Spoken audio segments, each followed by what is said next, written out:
Assalamualaikum warahmatullahi wabarakatuh. Saya Pitya Febriani. Di sini saya akan mereview hasil resum buku Otonomi Daerah dan Desentralisasi tentang teori sistem pemerintahan.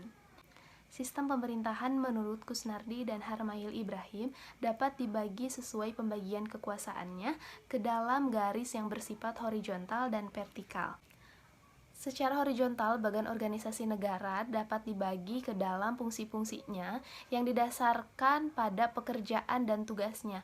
Sedangkan secara vertikal, melahirkan garis yang menghubungkan antara pusat dan daerah, ataupun negara bagian yang menggunakan asas desentralisasi dan dekonsentrasi.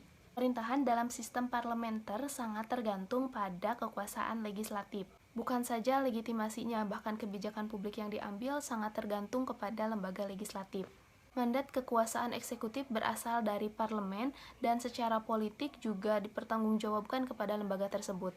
Sistem pemerintahan presidensial merupakan sistem pemerintahan yang memisahkan kekuasaan antara lembaga eksekutif dan legislatif, sehingga sistem pemerintahan ini dikenal dengan sistem pemisah kekuasaan. Sistem pemerintahan semi-presidensial merupakan sistem pemerintahan yang dikenal sangat baru dibandingkan dua sistem pemerintahan yang dibahas sebelumnya. Karena memang sistem ini melakukan sintesa dari konsep pemerintahan parlementer dan presidensial. Sistem pemerintahan semi-presidensial relatif lebih sulit untuk diidentifikasi dibandingkan dari sistem pemerintahan parlementer dan presidensial. Sistem pemerintahan di Indonesia. Sistem pemerintahan menurut Undang-Undang 1945 yang telah ditetapkan oleh Panitia Persiapan Kemerdekaan Indonesia atau yang dikenal dengan PPKI pada tanggal 18 Agustus 1945. Selanjutnya, sistem pemerintahan konstitusi RI 1949. Pada Kabinet Hatta II, kedaulatan Indonesia Belanda menjadi salah satu agenda penting. Pemerintahan Kabinet Hatta II memutuskan Indonesia harus turun ke meja perundingan, dan perundingan akhirnya memutuskan penyerahan kedaulatan Belanda kepada Indonesia.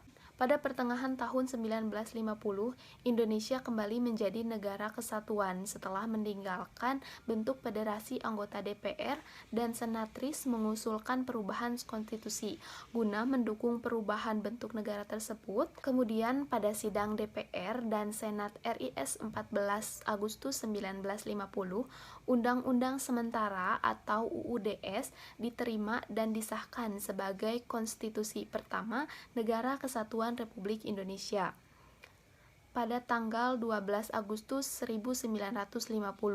Badan Pekerja Komite Nasional Pusat mengesahkan rancangan Undang-Undang 1950, disahkan oleh Dewan Perwakilan Rakyat dan Senat Republik Indonesia.